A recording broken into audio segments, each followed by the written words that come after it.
Welcome to Edulight biology classes. आप लोगों का इडुलाइट बायोलॉजी क्लासेस में स्वागत है।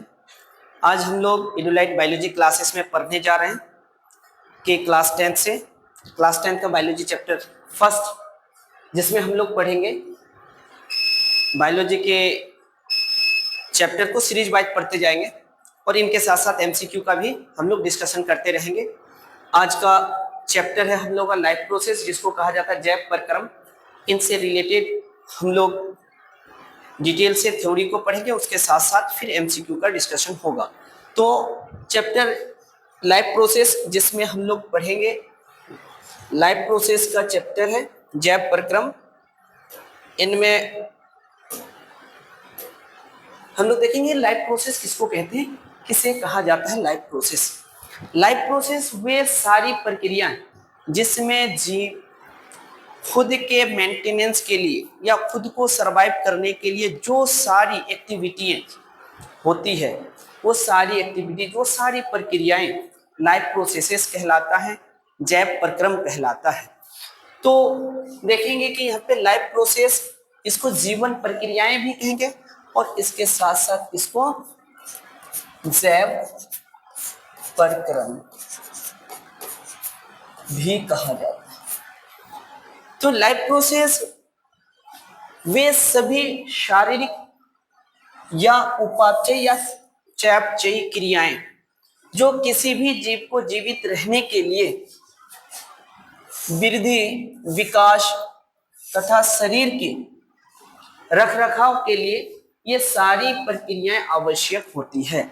ये सारी क्रियाएं इनके लिए नेसेसरी होता है, इनके बिना कोई भी जीव सरवाइव नहीं कर सकता, जीवित नहीं रह सकता है। तो हम लोग देखेंगे कि ये उपापचयी क्रियाएं क्या क्या है, ये मेटाबॉलिक एक्टिविटीज क्या क्या है। मेटाबॉलिक एक्टिविटीज, उपापचय क्रिया। तो ये उपापचय क्रिया या जैव प्रक्रम में हम लोग देखेंगे, इसमें पहला आ जाएगा जो क्रियाएं बॉडी को या तो बॉडी के अंदर अलग अलग तरीके से रिएक्शंस होते हैं, वो रिएक्शंस कहलाता है लाइफ प्रोसेस। इसी को मेटाबॉलिक एक्टिविटीज कहेंगे। तो मेटाबॉलिक एक्टिविटीज में सबसे ज्यादा इंपॉर्टेंट होता है न्यूट्रिशन, पोषण ज्यादा जरूरी होता है। ये मुख्य लाइफ प्रोसेस का पार्ट है, न्यूट्रिशन में पोषण, क्योंकि कोई भी जीव पोषण के बिना जीवित नहीं रह सकता है। दूसरा देखेंगे रेस्पिरेशन।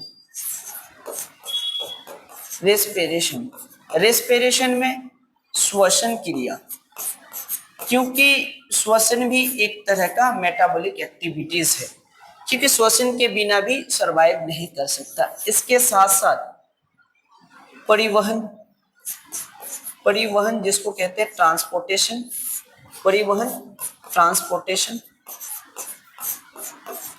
ट्रांसपोर्टेशन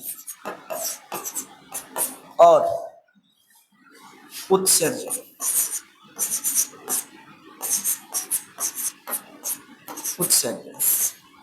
जिसको हम लोग कहेंगे एक्सक्रीशन।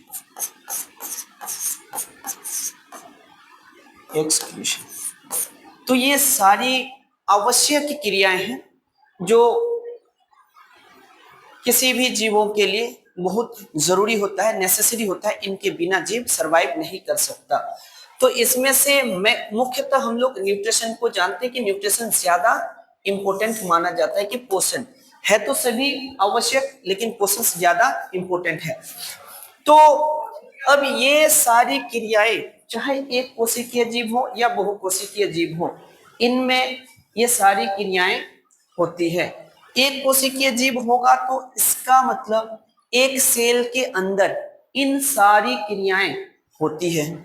अगर वो बहुकोशिकीय जीव है तो उनमें भी ये सारी क्रियाएं होती है, लेकिन उनमें ये क्रियाएं करने के लिए विशेष प्रकार के अंग उपस्थित होते हैं और विशेष क्रियाओं को करने के लिए विशेष प्रकार के अंग तंत्र होते हैं, जिनको हम लोग कहेंगे रेस्पिरेटरी सिस्टम, या कह सकते हैं ट्रांसपोर्ट सिस्टम, या सर्कुलेटरी सिस्टम और एक्सक्रीटरी सिस्टम। ये सारे एग्जाम्पल आते हैं। जैसे कि एग्जाम्पल के तौर पर हम लोग देखेंगे कि अमीबा एक कोशिकीय जीव है, लेकिन एक सेल में ये सारी क्रियाएं होती हैं। दूसरा है कि पैरामीशियम,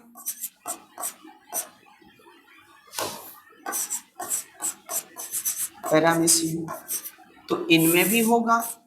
ये एक कोशिकीय जीव होने के बावजूद तो इनमें भी ये क्रियाएं होती है।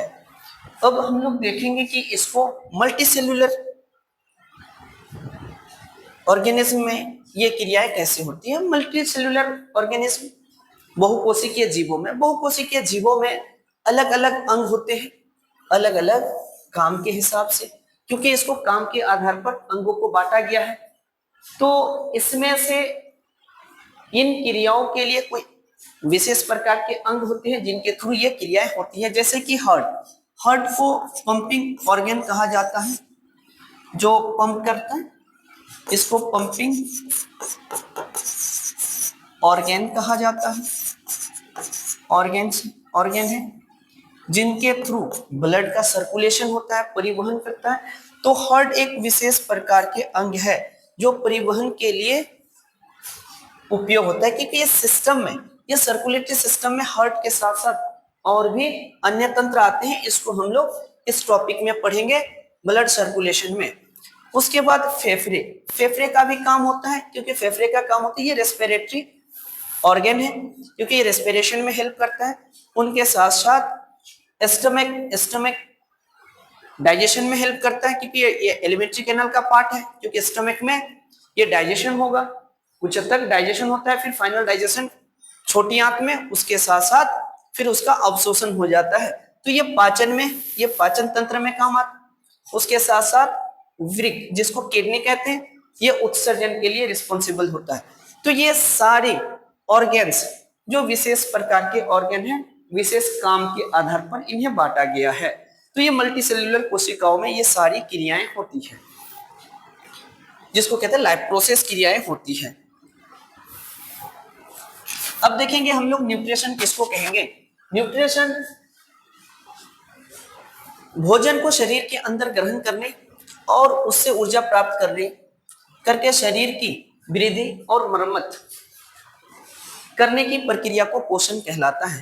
पोषण वह एक प्रक्रिया है जिसमें हम लोग पोषक तत्वों को ग्रहण करके उसका उपयोग करते हैं, तो जिसे हम लोग पोषण कहलाते हैं ना। पोषण जिस विधि के द्वारा हम लोग भोजन का इस्तेमाल उपयोग करके, मतलब कि उसको ग्रहण करके उसका उपयोग करते हैं, ये पोषण कहलाता है। तो पोषण में हम लोग देखेंगे कि पोषण का उपयोग हम लोग करते हैं। अब यहाँ पे पोषण में भोजन में क्या होते हैं, पोषक तत्व होता है। तो हम लोग ये भी कह सकते हैं पोषक तत्वों को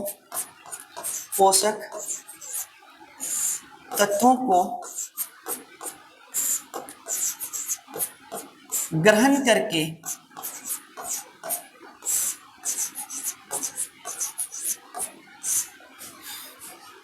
उसका उपयोग करना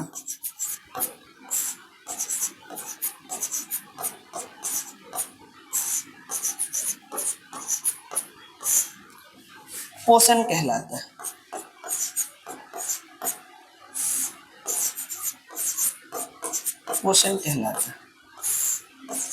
तो हम लोग कहेंगे पोषण कहलाता है। तो पोषक तत्व क्या पोषक तत्व है क्या पोषक तत्व, क्योंकि हम लोग पोषक तत्वों को ग्रहण करते हैं, तो पोषक तत्व होते क्या है। पोषक तत्व भोजन में जो उपस्थित होते हैं, जो बॉडी के निर्माण में, ऊर्जा के लिए, इनके साथ साथ शरीर के अन्य कार्यों को नियंत्रित करने के लिए उपयोग होता है, जिसका कहते हैं उसको पोषक तत्व, जो भोजन में उपस्थित होता है। तो इसमें कार्बोहाइड्रेट भी होगा,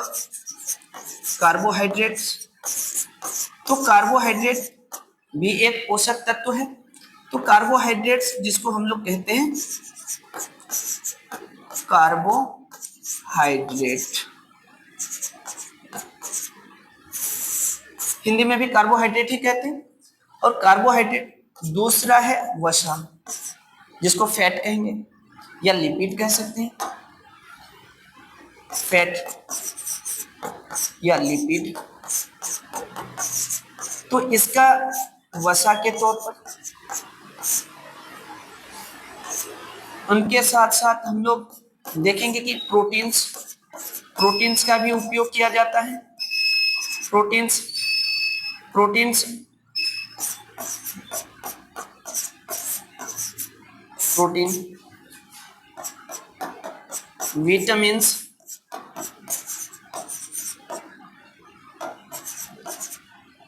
और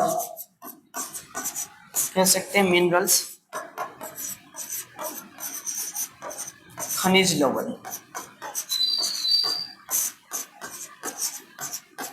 इन सारे पोषक तत्वों को हम लोग ग्रहण करते हैं। विटामिन का विटामिन होता है, लेकिन इन पोषक तत्वों का अलग अलग कार्य होते हैं। तो इनका कार्य क्या है? तो हम लोग कह सकते हैं कि इनका कार्य में कार्बोहाइड्रेट और लिपिड, ये दोनों ऊर्जा के लिए उपयोग किया जाता है।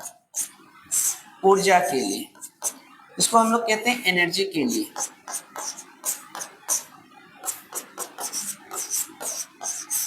एनर्जी के लिए इसका उपयोग किया जाता है। प्रोटीन का होता है, ये शरीर का निर्माण करते हैं, शरीर निर्माण के लिए।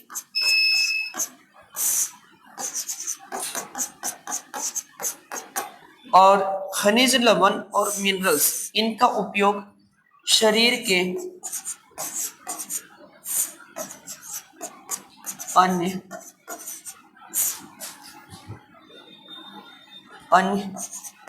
जैविक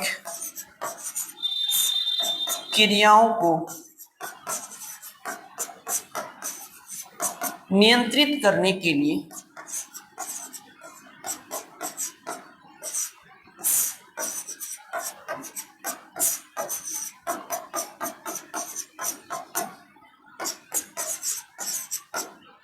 किया जाता है।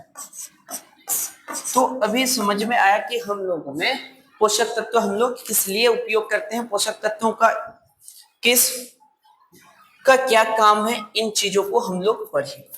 तो पोषण कहते हैं कि पोषण, अब यहाँ पे पोषण के अलग अलग मेथड है, विधि है।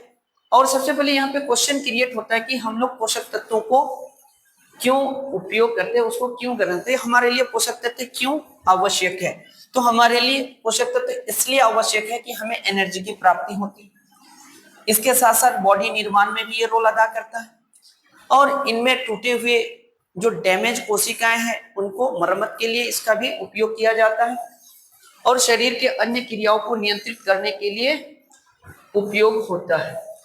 तो यहाँ पे पोषण की आवश्यकता, जिसको नीड ऑफ न्यूट्रिशन, न्यूट्रिशन के नीड क्या क्या है, तो हम लोग कह सकते हैं जीवन की उपापचय क्रियाओं के लिए ऊर्जा प्राप्त होती है, क्योंकि जितने भी शरीर के अंदर मेटाबॉलिक एक्टिविटीज होती हैं उन्हें ऊर्जा की आवश्यकता होती है।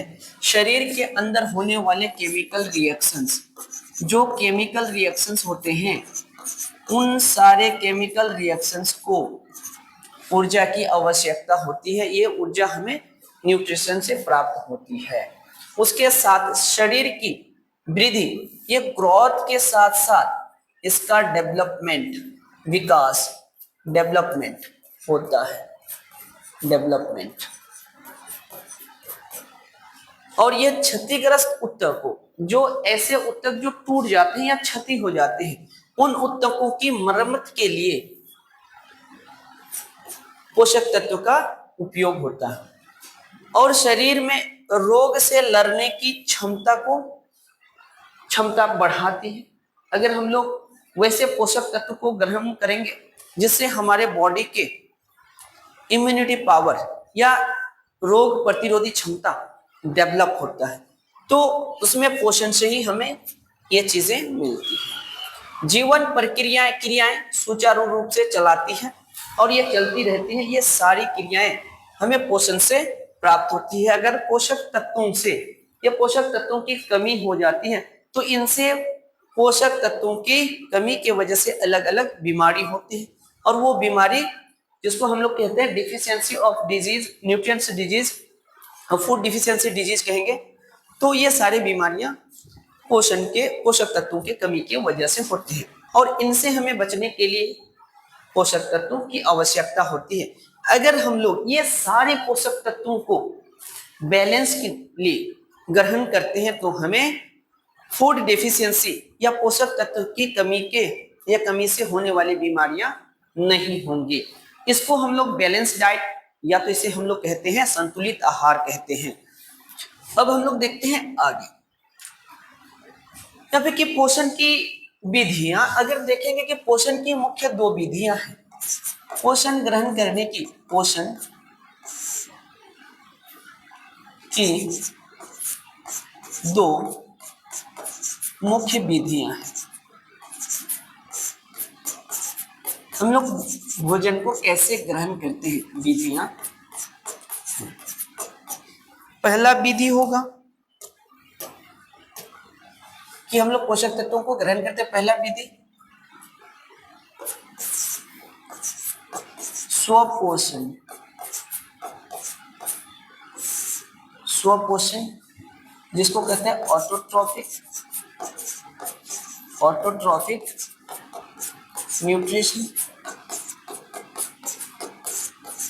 दूसरा होगा परपोषण जिसको कहा जाता है हेटेरोट्रॉफिक न्यूट्रिशन।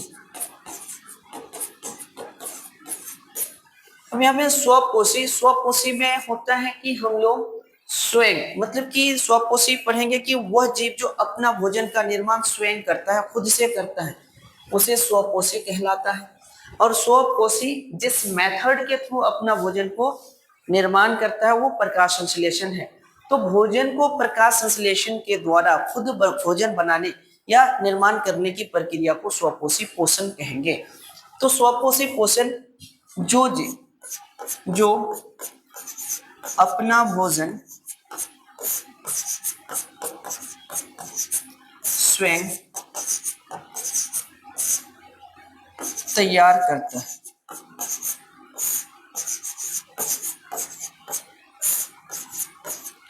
उसे स्वपोषी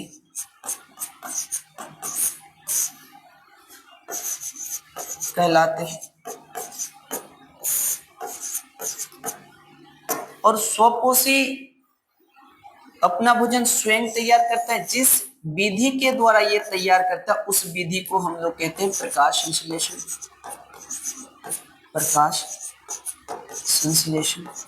तो प्रकाश संश्लेषण के द्वारा अपना भोजन का निर्माण करता है। तो इसको फूड मेकिंग प्रोसेस को ही हम लोग कहते हैं प्रकाश संश्लेषण।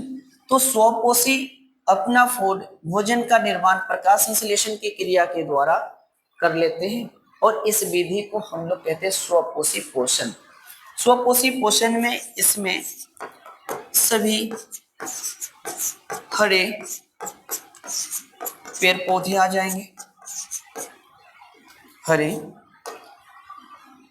सभी हरे पेड़ पौधे इसमें आ जाएगा। सभी हरे पेड़ पौधे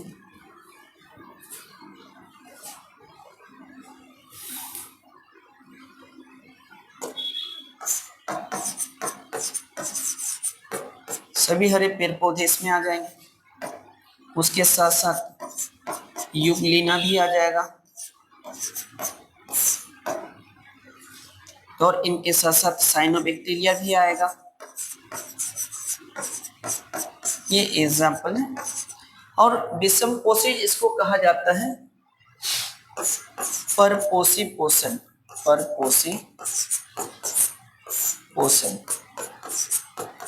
जो अपना भोजन स्वयं नहीं करता है। जो अपना भोजन स्वयं तैयार नहीं करते।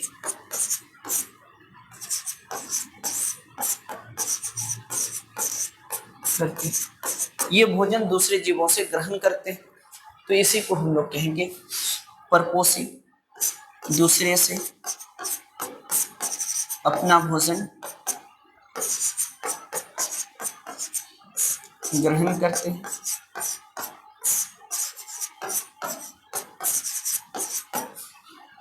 और उसके बाद देखेंगे कि इसमें भोजन दूसरे से ग्रहण करते हैं वो किस टाइप के भोजन ग्रहण करते हैं, उसके बेसिस पर इसको दिखाया गया।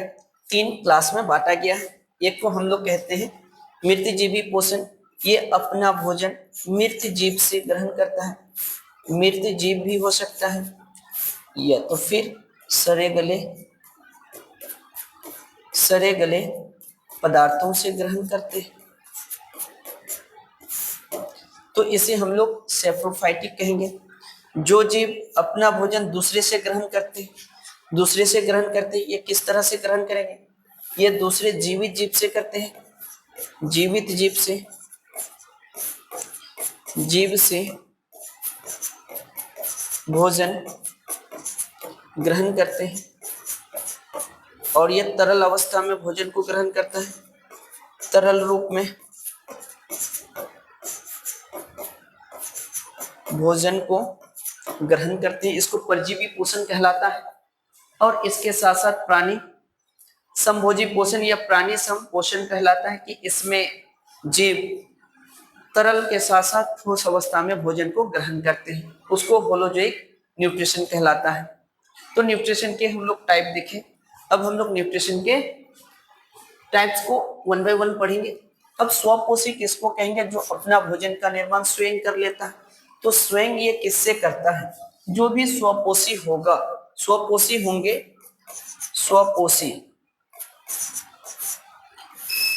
स्वपोषी जीव अपना भोजन का निर्माण प्रकाश संश्लेषण के द्वारा करता है, तो ये प्रकाश संश्लेषण के द्वारा करेगा, प्रकाश संश्लेषण होगा।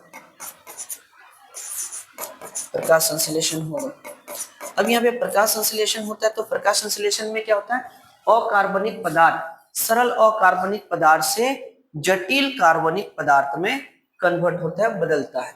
तो हम लोग कह सकते हैं कि वह पोषण जिसमें जीव पर्यावरण से सरल कार्बनिक पदार्थ जैसे कार्बन डाइऑक्साइड, जल, ये अकार्बनिक पदार्थ है और इन्हीं को ग्रहण करके सूर्य प्रकाश और क्लोरोफिल की उपस्थिति में इसे जटिल कार्बनिक पदार्थ में कन्वर्ट कर देते हैं या बदलते हैं, उसे हम लोग कहेंगे प्रकाश संश्लेषण। और जो जीव ये प्रक्रिया करती है तो वो स्वपोषी होगा और भोजन को इसी तरह इसी मेथड से बनाने की प्रक्रिया को हम लोग कहेंगे स्वपोषी पोषण। तो इसमें H2O का इस्तेमाल किया जाता है, H2O जल कहेंगे, H2O का इस्तेमाल करता है, इनके साथ साथ इन्वायरमेंट से कार्बन डाइऑक्साइड को भी ग्रहण करता है और इसमें हेल्प करता है क्लोरोफिल, और ये क्लोरोफिल की उपस्थिति में सूर्य प्रकाश को ग्रहण करता है। सूर्य प्रकाश को ग्रहण करके ये Surya Prakash solar energy chemical energy में कन्वर्ट हो जाता है और ये ग्लूकोज का निर्माण कर लेता है, C6H12O6 प्लस ऑक्सीजन और प्लस H2O के फॉर्म में, वाटर वेपर के फॉर्म में बाहर निकालता है। तो ये दोनों सरल अकार्बनिक पदार्थ हैं, सरल अकार्बनिक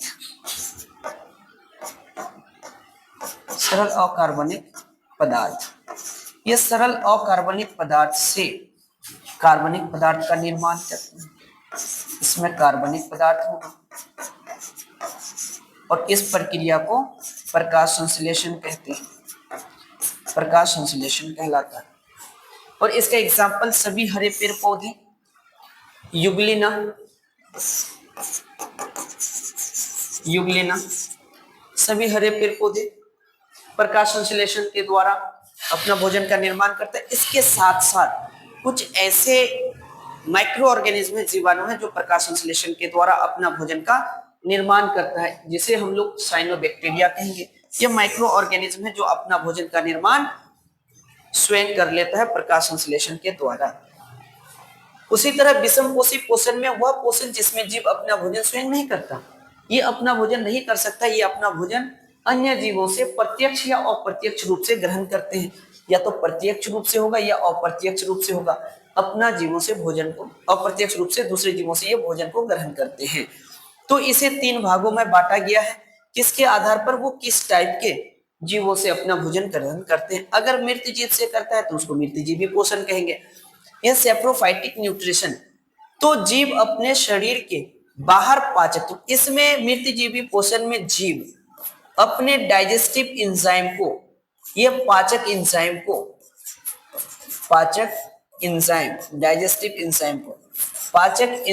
को डेड बॉडी के ऊपर छोड़ दिया जाता है, जिसके वजह से ये डाइजेस्टिव एंजाइम उसको डिसॉल्व कर देता है, उसको घोलता है। डिसॉल्व करने के बाद उसको जो भी इनके बॉडी में पोषक तत्व होते हैं, जटिल कार्बनिक पदार्थ, उसको सिंपल कार्बनिक पदार्थ में तोड़ देते हैं। यानी हम लोग कह सकते हैं कि मृतजीवी पोषण में जीव भोजन का पाचन शरीर के बाहर ही कर लेते हैं और बचे हुए जो एब्जॉर्बेबल पदार्थ होता है उनको वो एब्जॉर्ब करते हैं भोजन के रूप में। ये डिसॉल्व हो जाते हैं, जो भी फूड मटेरियल डिसॉल्व होता है सरल कार्बनिक पदार्थ में,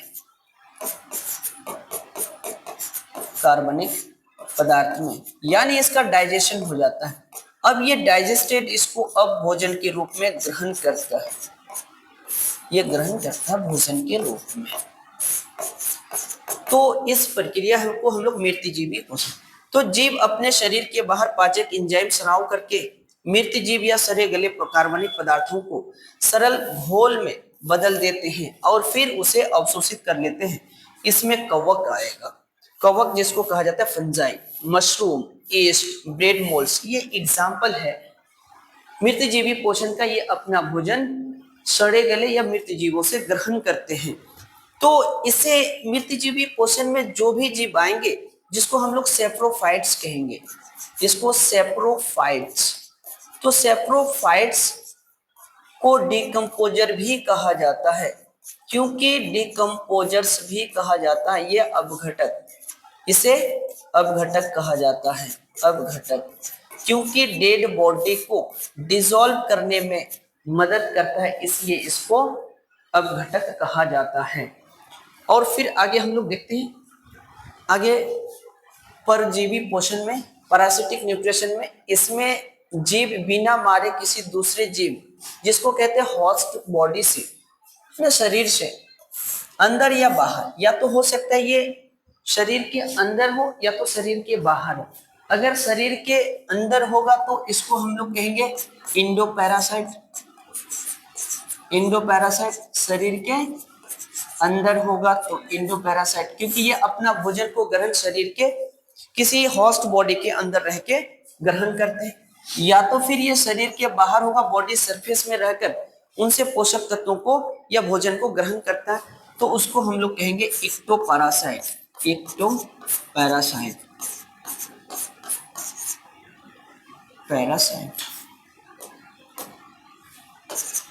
इक्टोपैरासाइट्स और इससे वो भोजन को प्राप्त करते हैं। इसका एग्जाम्पल अमरबेल, कस्क्यूटा, जू आ जाएगा, खटमल आ जाएगा, फीता किरमी, ये एग्जाम्पल है। उसके साथ साथ प्लाज्मोडियम भी एक तरह का पैरासाइट है, जो भोजन को ग्रहण करता है पैरासाइटिक फॉर्म में, और ये जिससे भोजन को ग्रहण करता है उसको होस्ट कहेंगे, और ये पैरासाइट है। इसमें दो तरह के बॉडी काम करते हैं, एक को पैरासाइट कहेंगे, जो पैरासाइट्स अपना भोजन किसी होस्ट बॉडी से ग्रहण करते हैं, उसको हम लोग कहेंगे पैरासाइट, और जिससे करता है उसको हम लोग कहेंगे पैरासिटिक न्यूट्रिशन। उसके बाद प्राणी संपोषण, जिसको होलोजोइक न्यूट्रिशन कहा जाता है। इसमें जीव ठोस या तरल रूप में जटिल कार्बनिक पदार्थ को ग्रहण करते हैं और फिर वो शरीर के अंदर इनका पाचन करता है। तो इसका मतलब इसका पाचन बॉडी के अंदर होगा, एलिमेंट्री कैनाल में होता है। ये तरल रूप से भी ग्रहण कर सकता है, उसके साथ साथ ये फूड को सॉलिड फॉर्म में ग्रहण कर सकता है। इसमें मनुष्य, हम लोग भी आ जाते हैं, गाय आता है, शेर, अमीबा, पैरामीशियम, ये सारे, क्योंकि ये कोशिकीय जीव है, ये भी उसी तरह से भोजन को ग्रहण करता है। सॉलिड फॉर्म में भी कर सकता है, लिक्विड फॉर्म में भी कर सकता है, जैसे हम लोग ग्रहण करते हैं। लेकिन इसका एक ही सेल कर रहा है तो ये यूनिसेलुलर में आते हैं, इसका स्पेसिफिक कोई खास ऑर्गन नहीं होगा भोजन को ग्रहण करने के लिए। जैसे अमीबा अपना भोजन को ग्रहण करता है, इसके लिए एक फॉल्स फीड तैयार होता है जिसको सूडोपोडिया कहते हैं, उसे ग्रहण करता है। इसको हम लोग आगे पढ़ेंगे। अब उसके बाद देखेंगे प्रकाश संश्लेषण किसको कहेंगे। पौधों में प्रकाश संश्लेषण या फोटोसिंथेसिस क्या है। तो प्रकाश संश्लेषण या फोटोसिंथेसिस हम लोग कह सकते हैं कि भोजन बनाने की प्रक्रिया को ही कहेंगे। भोजन कैसे निर्माण करता है पेड़ पौधा, तो इस कंडीशन में ग्लूकोज का निर्माण किससे, कार्बन डाइऑक्साइड, जल और क्लोरोफिल और सूर्य प्रकाश की उपस्थिति में ये सारी चीजें होती है। तो हम लोग कह सकते हैं कि प्रकाश संश्लेषण एक रासायनिक प्रक्रिया है, केमिकल रिएक्शन कहेंगे। केमिकल रिएक्शन है, बायोकेमिकल रिएक्शन है, जिसमें हरे पेड़ पौधे सूर्य प्रकाश और क्लोरोफिल की उपस्थिति में जड़ से जल, वायुमंडल से कार्बन डाइऑक्साइड ग्रहण करके ग्लूकोज का निर्माण करता है, तो उसे हम लोग कहेंगे प्रकाश संश्लेषण। तो प्रकाश संश्लेषण में केमिकल रिएक्शंस क्या होगा, क्योंकि ये कार्बन डाइऑक्साइड कहां से लेगा, एटमॉस्फेयर से ग्रहण करेगा, प्लस ये H2O भी ले, तो H2O कहां से लेगा, सॉइल से, मिट्टी से ग्रहण करने के बाद तो इसमें पिगमेंट होता है क्लोरोफिल, जो क्लोरोप्लास्ट में उपस्थित होता है। तो क्लोरोफिल पिगमेंट की उपस्थिति में सूर्य प्रकाश को ग्रहण करके ये ग्लूकोज का निर्माण करता है। C6H12O6 प्लस SO2 और H2O के फॉर्म में, वाटर वेपर के फॉर्म में। जितना वाटर इन्होंने ग्रहण करता है उनमें से मैक्सिमम वाटर वेपर के रूप में निकल जाता है, जिसको वाष्पोत्सर्जन कहलाता है। तो यहाँ पे ऑक्सीजन प्राप्त हो, ये ऑक्सीजन किसके फॉर्म में होगा, हम लोग जनरली कह सकते हैं ये बाई प्रोडक्ट के रूप में होगा। अब यहाँ पे एक क्वेश्चन क्रिएट होता है, प्रकाश संश्लेषण में ऑक्सीजन का निर्माण होता है बाई प्रोडक्ट के रूप में, तो वो किससे बनता है, बाई प्रोडक्ट के रूप में किससे आते हैं, तो इसमें जल के अपघटन के वजह से। जब जल का अपघटन होगा, यहाँ पे हाइड्रोजन और ऑक्सीजन के फॉर्म में इसी ऑक्सीजन को रिमूव कर दिया जाता है और ये हाइड्रोजन कार्बन डाइऑक्साइड के साथ मिक्स होके एक कंपाउंड बनाता है, ऑर्गेनिक कंपाउंड, जिसको हम लोग ग्लूकोज कहेंगे। अब यहाँ पे पेड़ पौधा जल को कहां से ग्रहण करते हैं, तो हम लोग कहेंगे मिट्टी से। तो ये केमिकल रिएक्शन हुआ प्रकाश संश्लेषण का। तो प्रकाश संश्लेषण में ये क्रियाएं होती है। तो इसको हम लोग आगे देखते हैं कि फोटोसिंथेसिस के लिए एक पेड़ प्लांट है, इस प्लांट में क्लोरोफिल उपस्थित होता है, जिसकी वजह से ये हरा होता है। तो हरा होने का वजह क्या है, इसमें क्लोरोफिल होगा। क्लोरोफिल एक पिगमेंट है जिसकी वजह से ये ग्रीन कलर के होते हैं, लेकिन इसका काम होता है सूर्य प्रकाश को ग्रहण करना, ट्रैप करने का काम क्लोरोफिल का होता है। तो ये क्लोरोफिल तो सूर्य प्रकाश को ट्रैप करते ही हैं, साथ ही साथ पौधा को एटमॉस्फेयर से, वायुमंडल से कार्बन डाइऑक्साइड आसानी से मिल जाता है। किसके द्वारा, इसमें एक छोटे छोटे छिद्र होते हैं जिसको कहा जाता है स्टोमेटा के थ्रू ग्रहण कर लेता है और मिट्टी से जल को ग्रहण करके अपना भोजन का निर्माण करता है, ग्लूकोज का निर्माण करता है। इस प्रोसेस को प्रकाश संश्लेषण कहेंगे और ये बाय प्रोडक्ट के फॉर्म में ऑक्सीजन को रिलीज करता है और इसमें कुछ वाटर ट्रांसपिरेशन के थ्रू बाहर निकलते हैं बाय ट्रांसपिरेशन के द्वारा। अब यहाँ पे प्रकाश संश्लेषण की क्रिया, प्रकाश संश्लेषण में मुख्य 3 चरण होते हैं, 3 स्टेप में कंप्लीट होता है।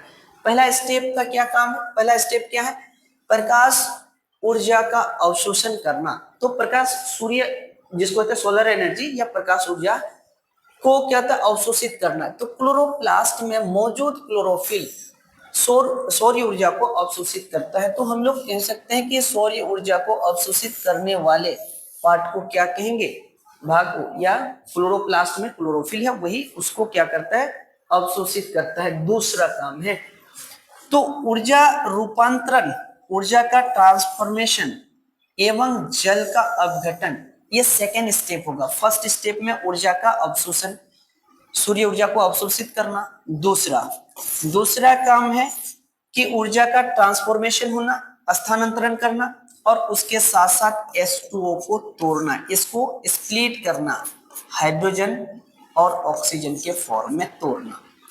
तो ये प्रकाश ऊर्जा का रासायनिक ऊर्जा में परिवर्तन होता है तथा जल के अणु टूटकर हाइड्रोजन तथा ऑक्सीजन बनाते हैं। तीसरा स्टेप क्या है? तीसरा स्टेप है कार्बन डाइऑक्साइड का अपचयन, जिसको कहते हैं रिडक्शन। रिडक्शन होने से ये कार्बन डाइऑक्साइड कार्बोहाइड्रेट में अपचयन होता है या कन्वर्ट होते हैं। तो इसके अपचयन प्रक्रिया के द्वारा ये सारी होंगे। अब इसमें विशेष नोट है कि मरुद्भिद, जिसको कहते हैं डिजर्ट प्लांट के पौधे, रात्रि में कार्बन डाइऑक्साइड लेते हैं, ये रात को कार्बन डाइऑक्साइड लेते हैं और एक मध्यस्थ उत्पाद बनाते हैं, जिसको कहते हैं मध्यस्थ प्रोडक्ट के फॉर्म बनाते हैं, जिस पर दिन में क्लोरोफिल द्वारा अवशोषित ऊर्जा कार्य करता है। इसमें क्या होता है कि दिन में जो क्लोरोफिल सूर्य प्रकाश को ऊर्जा को अवशोषित कर लेते हैं, उन अवशोषित ऊर्जा ही यहाँ पे काम करते हैं और बाद में रात में ये कन्वर्ट होता है।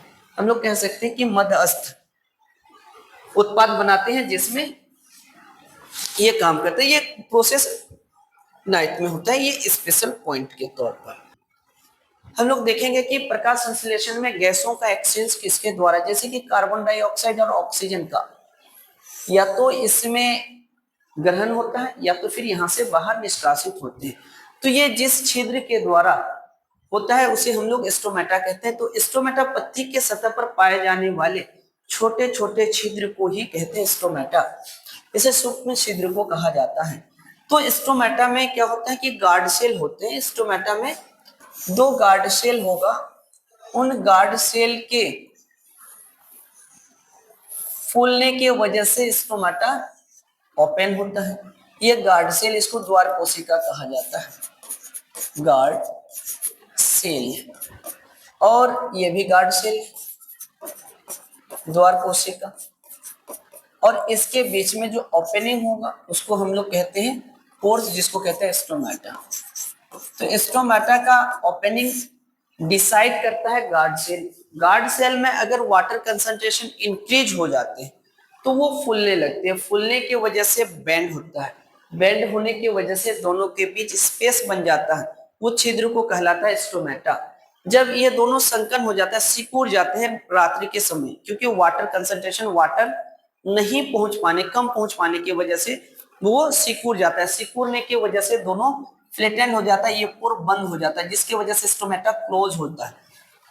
तो इसमें रंध्रों के खुलने और बंद होने की क्रिया को नियंत्रित करते हैं। इस क्रिया विधि में देखेंगे जब द्वार कोशिकाओं में जल प्रवेश करता है, जब यहाँ पे द्वार कोशिका में H2 आके भर जाते हैं, प्रवेश करता है, तो ये क्या होता है, ये गार्ड सेल फूल जाता है, गार्ड सेल फूल जाता है, ये फूल जाता है।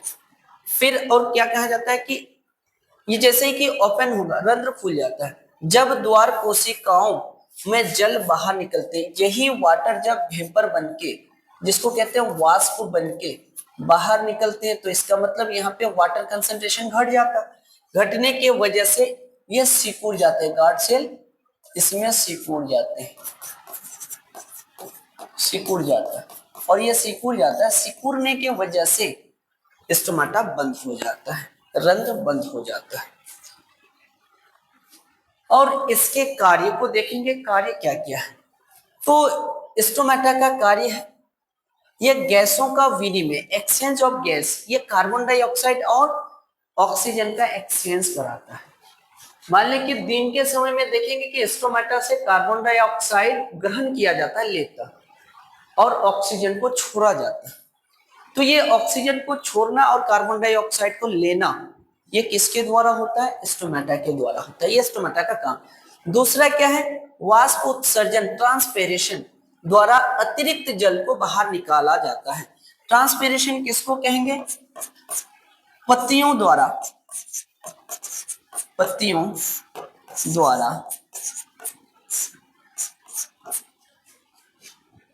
जल का वाष्प पत्तियों द्वारा जल का या पत्तियों से जल का निष्कासन, पत्तियों द्वारा जल का निष्कासन, निष्कासन वाष्प के रूप में, वाष्प के रूप में ट्रांसपीरेशन कहलाता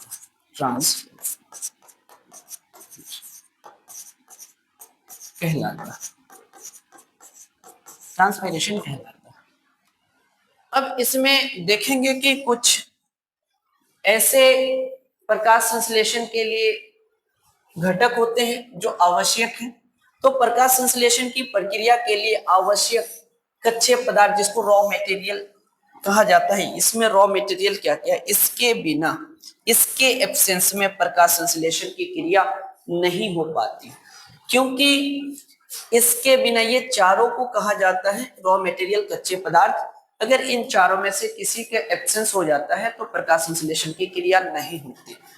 तो कार्बन डाइऑक्साइड, वाटर जल, सूर्य प्रकाश जिसको कहते हैं सोलर एनर्जी या सनलाइट के फॉर्म में, और एक हरित लवक जिसको क्लोरोप्लास्ट कहेंगे, इनके बिना प्रकाश संश्लेषण की क्रिया नहीं हो पाती है। और ये क्वेश्चंस बिहार बोर्ड में बार बार पूछा जा चुका है, कई बार पूछा जा चुका है। तो ये इंपॉर्टेंट क्वेश्चन इजी पूछा जाता है, लेकिन उसको सॉल्व करना भी आसान है अगर तो इनको पढ़ा होगा, क्योंकि इसमें मिस्टेक होने के चांसेस नहीं होते हैं। क्योंकि प्रकाश संश्लेषण के लिए आवश्यक घटक हम लोग बार बार पढ़ते आ रहे हैं कि क्या क्या होता है। तो आज के लेक्चर में इतना ही, हम लोग इस तरह कंटिन्यू पढ़ते रहेंगे। ये आज पहला लेक्चर था और इसके बाद भी ये लेक्चर आएंगे सीरीज के फॉर्म में, लेक्चर फर्स्ट, सेकंड, थर्ड। जैसे ही टॉपिक न्यूट्रिशन खत्म हो जाएगा तो इसके बाद हम लोग इस टॉपिक से रिलेटेड जितने भी क्वेश्चंस पूछे जा चुके हैं बिहार बोर्ड में, उन सभी क्वेश्चन का डिस्कशन होगा। उनके भी एक सीरीज में क्वेश्चंस ही रहेंगे, तो एक साथ न्यूट्रिशन को कंप्लीट कर लेंगे, लेकिन न्यूट्रिशन थ्योरी पेपर को हम लोग कंटिन्यू जारी रखते हैं। अब लोग अगर बेहतर लगे, अच्छा लगे तो आप लोग लाइक, सब्सक्राइब और उसके साथ साथ शेयर जरूर करें। Thank you.